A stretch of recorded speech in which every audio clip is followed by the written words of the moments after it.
नहीं, पर एक आंकड़ा मैं उनके पक्ष की तरफ से आपकी तरफ रखता हूं। सच्चर कमेटी के अगर हम आंकड़े उठाते हैं, ठीक है, और मुसलमानों की बात करते हैं, तो दिखता है कि लिटरेसी रेट जो है मुसलमानों का गुजरात में, वो बाकी राज्यों से और कांग्रेस शासित राज्यों से ज्यादा है। 73.5% मुसलमान गुजरात के शिक्षित हैं, ये सच्चर कमेटी कहती है।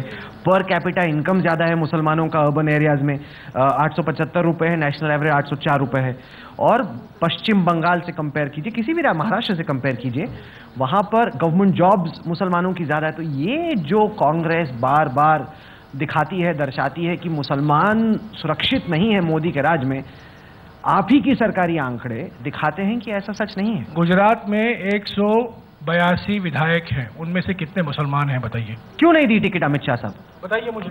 आप ही थे मुसलमान कह रहे हैं 182, पर आपने घुमा दिया। वो तो मैं पूछूंगा उनसे। नहीं, मैं पूछूंगा उनसे, आप घुमा नहीं सकते ना, ये भी तो हकीकत है। आप दर्शाते हैं कि गुजरात का मुसलमान सुरक्षित नहीं है, तो दीजिए, इसका जवाब दूंगा। दीजिए। जहां जो मोटे तौर से आर्थिक स्थिति बेहतर है, वहां मुसलमानों की स्थिति भी बेहतर होती है। जब सच्चर कमेटी, अगर ह्यूमन डेवलपमेंट भी कमजोर है, वो भी तो मतलब ओवरऑल ह्यूमन डेवलपमेंट हुई ना। जब सच्चर कमेटी निकली थी, मैंने इसका एक विश्लेषण किया था। कर्नाटक, केरल, तमिलनाडु, आंध्र प्रदेश जैसे राज्यों में मुसलमानों की स्थिति बेहतर है, क्योंकि ओवरऑल इकोनॉमिक सिचुएशन जो है, वहां लिटरेसी रेट हो या आर्थिक विकास का दर आप देखें, वहां ज्यादा है और फायदा सबको पहुंचा गया। पर पश्चिम बंगाल ने आपका उदाहरण दिया। पश्चिम बंगाल तो कांग्रेस राज्य नहीं है, पर आप महाराष्ट्र में देखिए ना। महाराष्ट्र में दक्षिण भारत की तुलना में उतना विकास नहीं हो पाया है जितना कि तमिलनाडु या केरल या आंध्रा या कर्नाटक में दिखाई दे रहा है। जब मोटे तौर से ये विकास होता है तो मुसलमान भी उसमें, पर नजरिए की भी तो बात है कि अगर ह्यूमन डेवलपमेंट कमजोर है तो वो मोदी की गलती है। मुसलमान अच्छा कर रहा है तो उसका मोदी से कोई लेना देना नहीं। राहुल जी, मैं आपको एक सवाल पूछ रहा हूं ना। 182 विधायकों में से कितने मुसलमान नहीं, मैं 182 नहीं, अमित शाह साहब। राहुल जी, मैं आपको एक बात पूछना चाहता हूं। गुजरात का चुनाव आ रहा है या देश का आ रहा है? पर आप ही तो गुजरात के मॉडल। मैंने कभी नहीं कहा, आपने ही शुरू किया। मैंने कभी नहीं कहा, आप ही तो कर रहे हैं। चुनाव आ रहा है देश का, देश की जनता निर्णय करने जा रही है 10 साल के यूपीए के शासन के आधार पर। यूपीए को जवाब देना है महंगाई का, यूपीए को जवाब देना है करप्शन का, यूपीए को जवाब देना है संवैधानिक संस्थाओं के ह्रास का, यूपीए को जवाब देना है असुरक्षित सीमाओं का, यूपीए को जवाब देना है महिलाओं की सुरक्षा का, यूपीए को जवाब देना है दृढ़ राजकीय इच्छा शक्ति के अभाव वाली परफॉर्मेंस का, यूपीए ने जवाब देना है 2 सत्ता के केंद्रों का, और यूपीए ने जवाब देना है उनका नेता कौन है इसका। इसके आधार पर आने वाले दिनों में चुनाव होने जा रहा है। मुझे लगता है राहुल जी कि आप पूरे डिस्कशन को धीरे धीरे गुजरात की ओर ले जा रहे हो। मेरा एक विनम्र आपसे निवेदन है, गुजरात का जब चुनाव आएगा तब इस पर भी डट कर चर्चा करेंगे, डट कर जवाब आप देंगे। पहले जयराम जी ये जवाब दे कि इतने सारे घपले हो चुके। आपको हर सवाल जो आपने उठाया है, हर सवाल का जवाब जी कृपया दे दीजिए। जरूर, अभी तो नहीं मिलेगा, पर आपको जरूर चुनाव प्रचार में मिलेगा। जो सवाल उठाए हैं वो हमारा कर्तव्य बनता है। जो सवाल आपने उठाया है, ये कई लोग उठा रहे हैं, ये है, ऐसा नहीं है कि सिर्फ आप उठा रहे हैं, कई लोग उठा रहे हैं। नहीं, और हम जरूर इन सवालों का जवाब, तगड़ा जवाब हम देंगे। पर आपको भी जवाब देना होगा। अमित शाह, हम भी कई सवाल उठाए जा रहे हैं, हम भी देंगे। आप लोग तो झूठ को सच साबित करने में लगे हैं। असली सच क्या है, असली बात क्या है, उसको सवाल जब उठाया जाता है। झूठ सच साबित कर रहे हैं। अब अगर आप मिसाल के तौर से आप मुझे पूछें तो बार बार ये कहा जा रहा है कि एसआईटी ने नरेंद्र मोदी जी को क्लीन चिट दी थी। क्या ये वाकई में क्लीन चिट दिया है? एसआईटी ने कहा क्या है? किसी ने एसआईटी का रिपोर्ट पढ़ा है? पढ़ा है। एसआईटी ने कहा क्या है, क्या टिप्पणियां की हैं मुख्यमंत्री के भूमिका पर?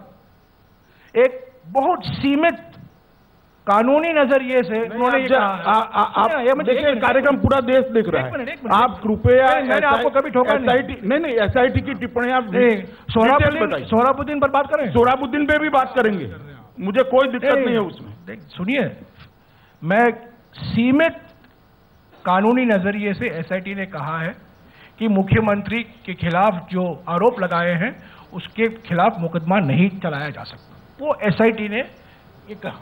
और इसके अलावा एसआईटी ने बहुत कुछ और टिप्पणियां की हैं और न्यायालय प्रेमी जो एमिकस क्यूरे होता है उसका रिपोर्ट तो नजरअंदाज कर रहे हैं। उन्होंने क्या कहा है मुख्यमंत्री की भूमिका पर, उस पर तो कोई बात नहीं होती है। तो देखिए ये सब हमने सवाल उठाया आपसे, आप जवाब देंगे। आपने सवाल उठाया हमसे, हम जवाब देंगे। मैं अभी जवाब देता हूं। प्रचार है। मैं चुनाव प्रचार में जाना नहीं चाहता, मैं पूरे ऑडियंस को अभी जवाब देता हूं। एमिकस क्यूरी की टिप्पणियों को कंसिडर करने के बाद सुप्रीम कोर्ट ने कहा था कि एसआईटी खुद निर्णय करे। एसआईटी ने एमिकस क्यूरी की टिप्पणियों को ध्यान में लेने के बाद कहा है श्री मोदी पर कोई मुकदमा नहीं बनता। इसको चैलेंज किया गया कोर्ट में। कोर्ट ने भी कह दिया कि एसआईटी का फैसला ठीक है, मोदी पर कोई मुकदमा नहीं बनता है। इसको अगर क्लीन चिट नहीं मानते हैं, एसआईटी के शब्द मैं जानता था कि आप एसआईटी का उठाएंगे। एसआईटी के क्या शब्द हैं अमित जी? एसआईटी ने कहा है, SIT has held while there is evidence and many of the allegations made in the Zakia Jafri complaint are true and correct in its own assessment, this evidence is not prosecutable. It is not prosecutable. नहीं। Therefore, the SIT holds him responsible for unlawful acts and acting with a criminal mindset, even if they conclude that the material is not prosecutable. नहीं, ये जो मुकदमा नहीं चलाया जा सकता। नहीं, ये बात सही है। मैं जरा भी सुन लीजिए जयराम जी, एसआईटी ने और एमिकस क्यूरे का रिपोर्ट एविडेंस आज भी सुप्रीम कोर्ट में है, सब लोग जानते हैं एमिकस क्यूरे को, और आप एमिकस क्यूरे को कह रहे हैं कि हम उस रिपोर्ट को नजरअंदाज करेंगे। एमिकस क्यूरे को नियुक्त हमने नहीं किया था, कांग्रेस ने नहीं किया था, न्यायालय ने किया था। वो न्यायालय प्रेमी है, वो कांग्रेस एमिकस क्यूरे नहीं है, वो सुप्रीम कोर्ट के एमिकस का जवाब भी। अब आप मुझे सुनेंगे? एसआईटी ने जिस एविडेंस की बात की है वो एप्लीकेंट के मतलब जो फरियाद जिन्होंने दी है जाफरी के स्टेटमेंट की बात करी। इसके अलावा एक भी एविडेंस नहीं है।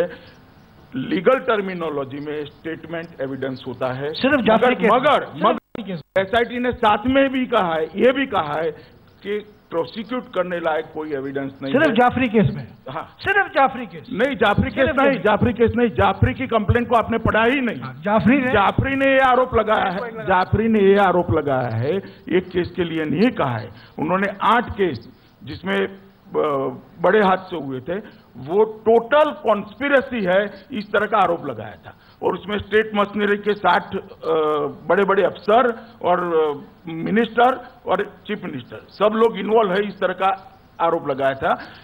एक माने में पूरा जांच आयोग की जांच हो, इस तरह से इसको जांचा गया।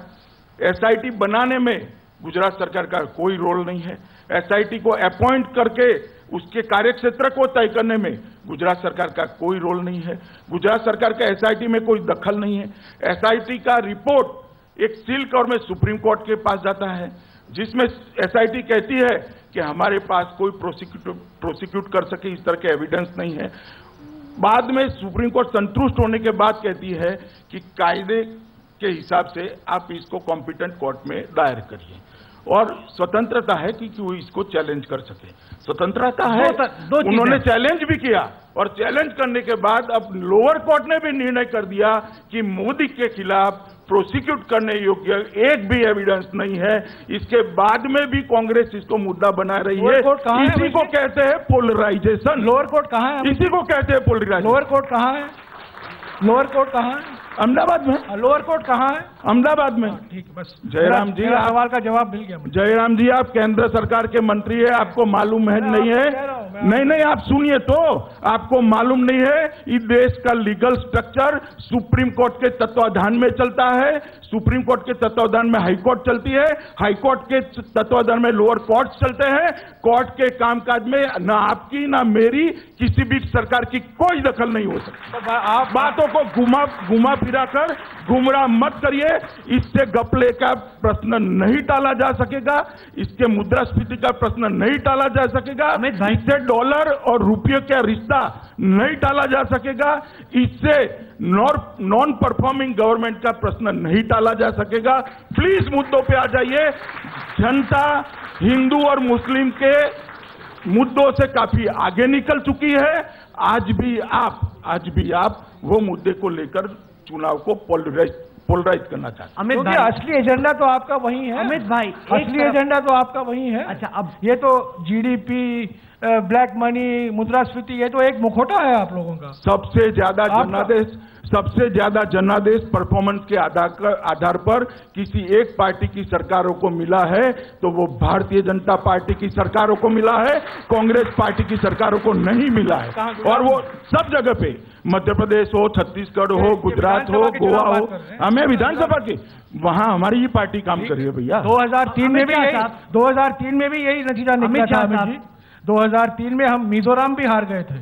अमित शाह, मिजोरम भी हार गए थे हम 2003 में। इंडिया शाइनिंग था। और 2004 में सरकार किसकी बनी सब लोग जानते हैं। एक तरफ कानून है, कोर्ट कचहरी है अमित शाह साहब, दूसरी तरफ मानवता है। और मानवता को आधार बना के मैं आपसे एक सवाल पूछता हूं, और वो ये कि दंगा पीड़ित जो इलाके थे गुजरात के, उन दंगा पीड़ित इलाकों में जो भी हुआ, जिसने भी किया, ठीक या गलत किया, किसकी गलती, वो सब अलग चीज है, लेकिन मुख्यमंत्री होने के नाते क्या नरेंद्र मोदी की ये जिम्मेदारी नहीं कि वो जाके कम से कम दंगा पीड़ित लोगों से मिले? एक दफा भी उन जगहों पर नहीं गए जहां सबसे ज्यादा दंगे हुए। अच्छा किया आपने सवाल पूछ लिया। सुबह से ये सवाल आप भारतीय जनता पार्टी के हर नेता को पूछ रहे हैं। मैं आपको स्पष्टता देना चाहता हूं कि जब दंगा हुआ तब इधर और साइड के दंगा पीड़ित कैंप में थे। मोदी जी ने 8 मुस्लिम कैंपों का विजिट किया था और 7 हिंदू कैंपों का विजिट किया था। उस वक्त वो राहत शिविरों में जितने भी माइनॉरिटी के लोग थे सबको मिले थे। 3-3 घंटों का विजिट है, इसका रिकॉर्ड उपलब्ध है। मगर एक अपप्रचार चलाया जाता है कि मोदी ने माइनॉरिटी दंगा पीड़ितों से मुलाकात नहीं की। और मैं जो कहता हूं राहुल जी, ये रिकॉर्ड की बात है, कोर्ट के सामने है। आरटीआई भी आप डाल सकते हैं, इसमें तो आरटीआई की भी जरूरत नहीं, मुझे एक फोन कर दीजिएगा, मैं ही दे दूंगा आपको रिकॉर्ड। और इसमें चीफ मिनिस्टर की लॉग बुक से लेकर उनके सिक्योरिटी पर्सोनल की लॉग बुक से लेकर वहां क्या क्या हुआ उसकी मिनट तक सब चीजें उपलब्ध। और उनके ऑफिस से 3 किलोमीटर दूर गुलबर्ग कांड घट रहा है। पर जयराम साहब, क्या कह रहे हैं आप? 2000 नहीं, आपके पास आप आइवरी टावर में जीते हैं। नरेंद्र मोदी की ऑफिस से कम 30 किलोमीटर दूर गुलमर्ग है, जहां वहां कैंप था, वहां से 3 किलोमीटर। कैंप तो बाद में बने, कैंप तो बाद में बने भैया। दंगे के बाद कैंप, जहां मुख्यमंत्री रिव्यू मीटिंग ले रहे हैं, वहां से 3 किलोमीटर दूर गुलबर्ग कांड घट रहा है भैया। मुख्यमंत्री को नहीं, आप देखिए, आप कि वो जाके देखें। और ये एक पूर्व सांसद थे, उनको जलाया गया। आप सच नहीं बोल रहे हैं। क्या बात है? आप सच नहीं बोल रहे हैं। मुख्यमंत्री की ऑफिस से गुलमर्ग 30 किलोमीटर दूर है। कैंप ऑफिस अभी जी मैं कह रहा हूँ। कैंप ऑफिस नहीं था मुख्यमंत्री का, कोई अपने घर से संचालन, रिव्यू मीटिंग हो रही, कोई कैंप ऑफिस नहीं था। पर जयराम साहब, 2002 पे तो आप इतने सवाल खड़े करते हैं, इतने आग बबूला हो जाते हैं। राहुल गांधी ने हाल में इंटरव्यू दिया, उन्होंने कहा कि 84 के दंगों में कुछ कांग्रेसी जिम्मेदार थे, कुछ कांग्रेसी इन्वॉल्व थे। मुझे बता दीजिए कौन सा कांग्रेसी अब तक पनिश हुआ है 84 के दंगे में? मोदी के ट्रैक रिकॉर्ड पे तो आप तमाम सवाल खड़े करते हैं, क्या वही सवाल आप पे नहीं लागू होते? बिल्कुल लागू होता है, तो लागू होता है। 84 के दंगे को कोई समर्थन नहीं कर सकता, वो नरसंहार था और इसमें कोई किंतु परंतु के कहने की कोई जरूरत। अब तक कोई दोषी क्यों नहीं ठहराया गया? सुनिए ना, एक बात सुनिए। हाँ बताइए। एक बात सुनिए।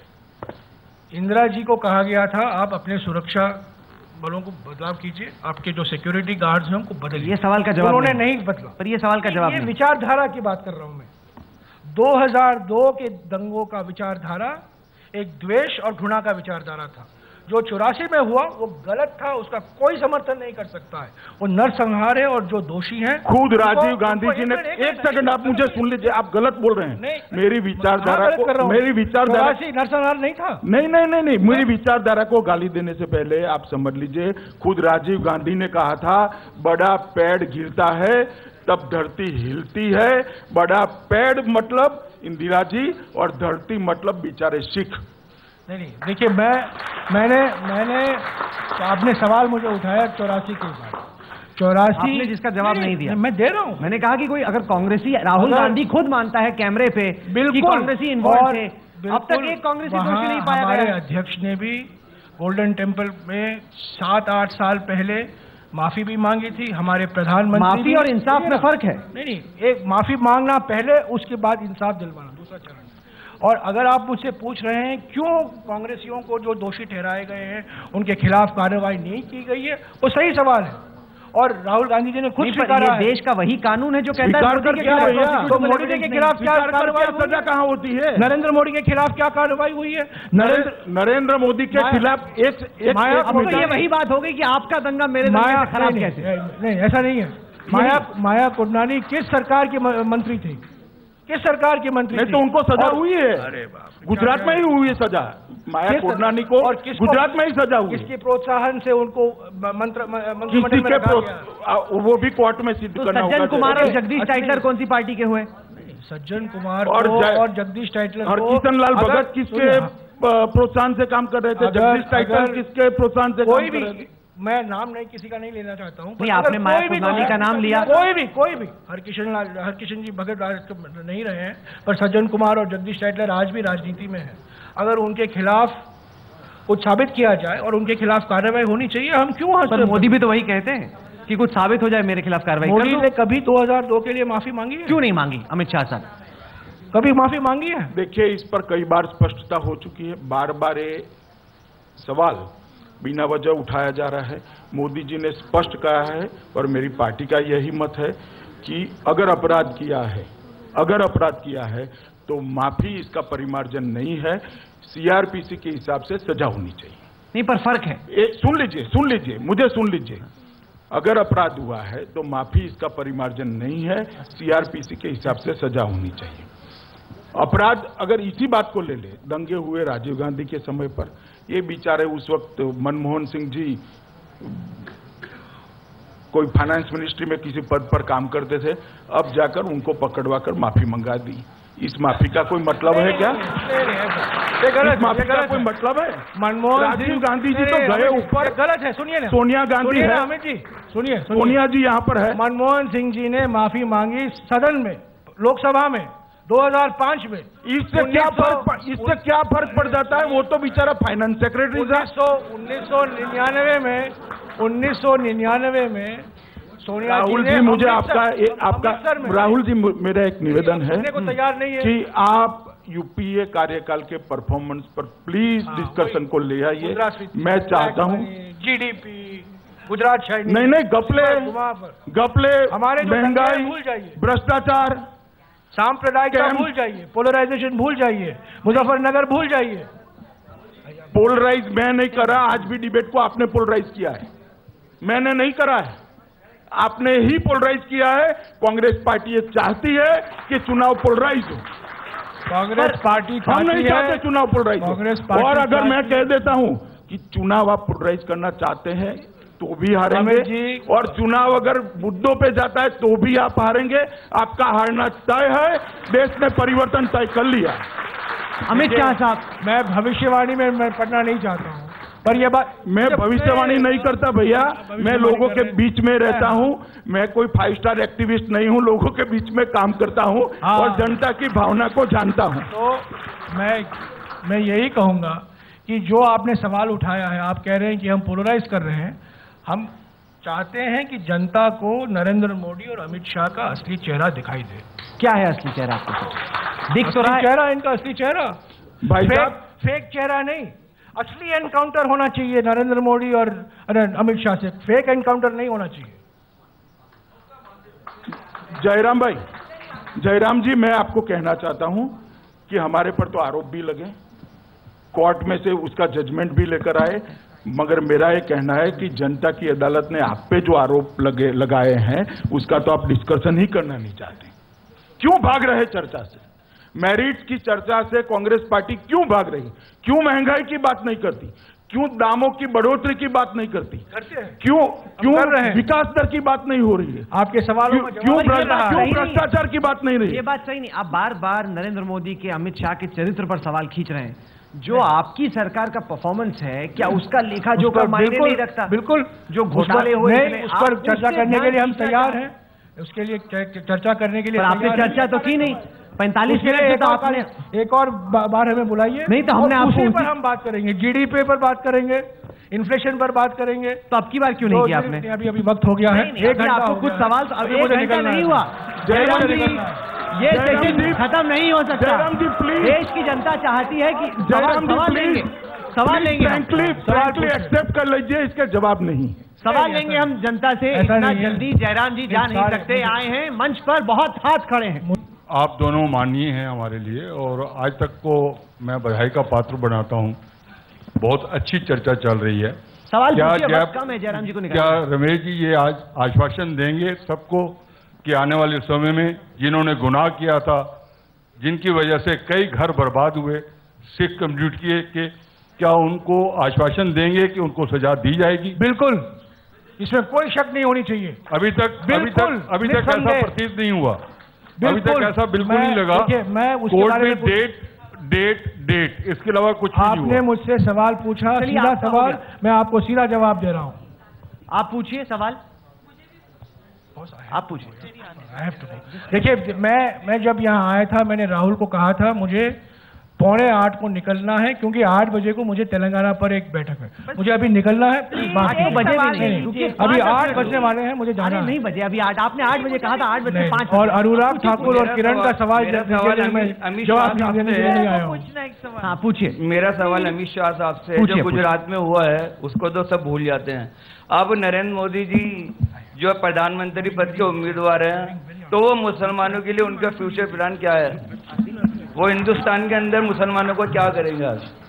भैया, मेरी पार्टी सबके समान विकास में विश्वास करती है।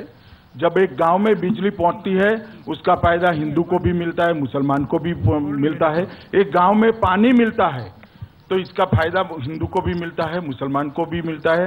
और जब स्कूल पहुंचता है तो उसका फायदा हिंदू को भी मिलता है, मुसलमान को मिलता है। मैं नहीं चाहता कि विकास हिंदू या मुसलमान के आधार पर हो। हम नहीं चाहते सरकारें हिंदू या मुसलमान के आधार पर चले, ये हमारा पॉलिसी है। पर अमित शाह साहब, खत्म करने से पहले मैं आपसे जानना चाहता हूँ। हाँ पूछिए। तो पत्रकार हो यार, आप तो रोज सवाल पूछते रहते हो हम लोगों से। पूछिए अशोक जी, पूछिए।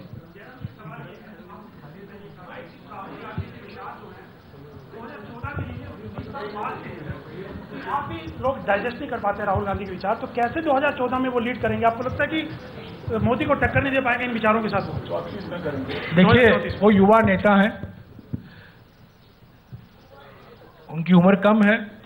नरेंद्र मोदी जी की तुलना में 20 साल वो केजरीवाल के बराबर के, केजरीवाल से भी 2 साल कम है। तो युवा नेता है, वो हमारे राजनीति के मैराथन मैन है। 100 मीटर राजनीति को 100 मीटर स्प्रिंट मत समझिए, एक मैराथन भी है। हम अभी 2014 के चुनाव लड़ रहे हैं, पर जो राहुल गांधी जी बात कर रहे हैं, संगठन की बात कर रहे हैं, संगठन में परिवर्तन लाने की बात कर रहे हैं, वो सिर्फ 2014 के चुनाव के नजरिए से मत देखिए, वो एक दीर्घ लंबी समय से देखेगा। 2019 और चुनाव के नजरिए से भी नहीं देखना चाहिए, क्योंकि संगठन को मजबूत करना, और हमारा ये हम लोग स्वीकारते हैं कि कई राज्यों में हमारा संगठन कमजोर है। अमित शाह खत्म करने का वक्त है। अशोक, आपका सवाल हो गया। बहुत जरूरी सवाल है।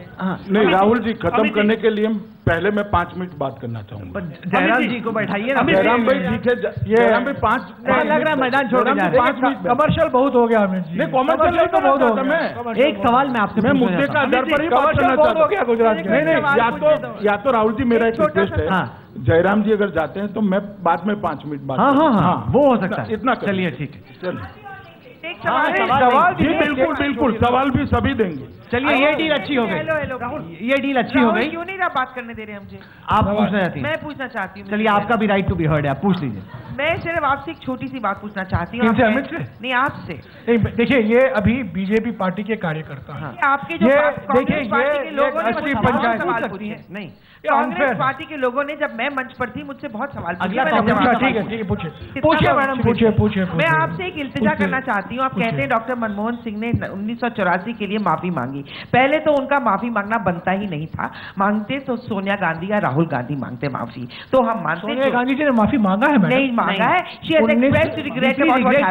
माफी नहीं मांगा है। 1998 बहुत लोग 99 में उन्होंने कहा। No, not at all, I heard it. नहीं मांगा। और आप माफी की परिभाषा मुझसे पूछ रहे हैं। अब ये परिभाषा मोदी जी पे बहुत लागू करते ना आप लोग, इसलिए आपसे मैं कुछ और पूछना चाहती हूँ। पूछिए। मैं कहना चाहती हूँ कि आप कहते हैं कि गुजरात के लोअर कोर्ट्स में से इंसाफ नहीं मिलता, दिल्ली के लोअर कोर्ट्स में से किसको इंसाफ मिला? और जिनको इंसाफ नहीं मिला उनके लिए कम से कम आप मुआवजा तो तय कर दें। वो जो औरतें हैं और जो उनके बच्चे हैं वो इतने बुरे हाल में रह रहे हैं। मैं इस पर साल से आप बिल्कुल सहमत हूँ। तो आप कुछ बिल्कुल सहमत हूँ, बिल्कुल सहमत हूँ। करवाइए। इसमें कोई दो राय नहीं हो सकती। जिनको मुआवजा, सही मुआवजा मिलना चाहिए, जरूर मिलना चाहिए।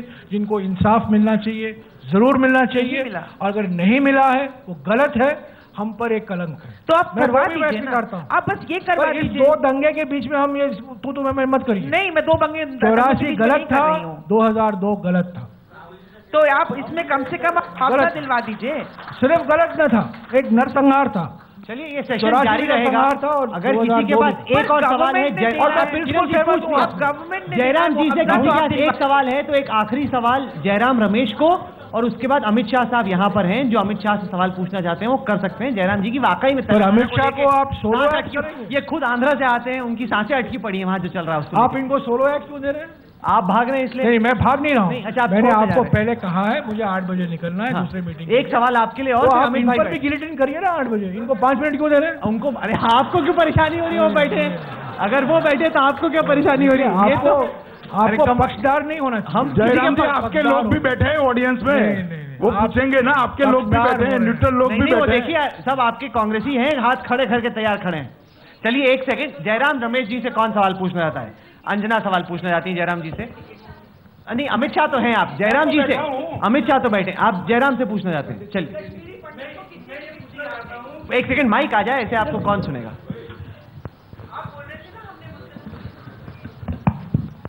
मैं ये पूछना चाहता हूँ जयराम रमेश जी, मेरा नाम अनुज अग्रवाल। नाराज हैं आज शाम को किरण जी, आप बहुत नाराज हैं दिखते हैं। आपको बड़े बड़े सवाल पूछे गए थे आपके सेशन।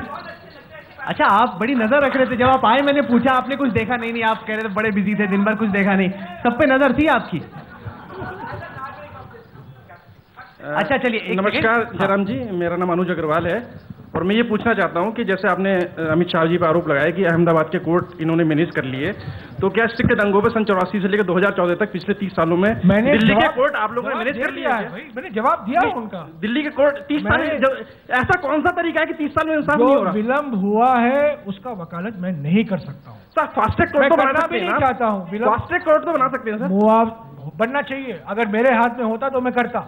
मैं कानून मंत्री नहीं हूँ। अरे सर, आप धरने में बैठ जाइए, केजरीवाल साहब की चिट्ठी तो लिख सकते हैं कानून मंत्री को। मैं पर्यावरण मंत्री था, अभी ग्रामीण विकास मंत्री हूँ, पर मैं बिल्कुल बुलंद आवाज से कहूंगा कि विलंब हुई है, इंसाफ नहीं मिला है। जिनको मुआवजा सही वक्त पर मिलना चाहिए, हो सकता है कई लोगों को नहीं मिला है। हकीकत तो ये है कि ना बीजेपी ने ना कांग्रेस ने एसआईटी बनाई। एसआईटी तो आके अरविंद केजरीवाल ने बनाई। नहीं रहा हूँ किरण जी, और आपका नाम मैं नहीं जानता। अनुज अग्रवाल मेरा नाम। मैं अग्रवाल जी, मैं भाग नहीं रहा। जयराम जी, एसआईटी तो अरविंद केजरीवाल ने आके बनाई, ना आपने बनाई ना बीजेपी ने बनाई।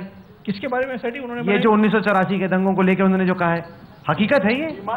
डिमांड मांगा तो सही, अब तक तो किसी ने मांगा भी नहीं था। आप तो बैठे हुए थे 15 साल से। उन्होंने तो मुकेश अंबानी पर भी एसआईटी लगाई है। हाँ, नहीं एसआईटी नहीं, वहां पे भी एफआईआर दर्ज। अच्छा, एफआईआर, उसके बाद में एसआईटी आई।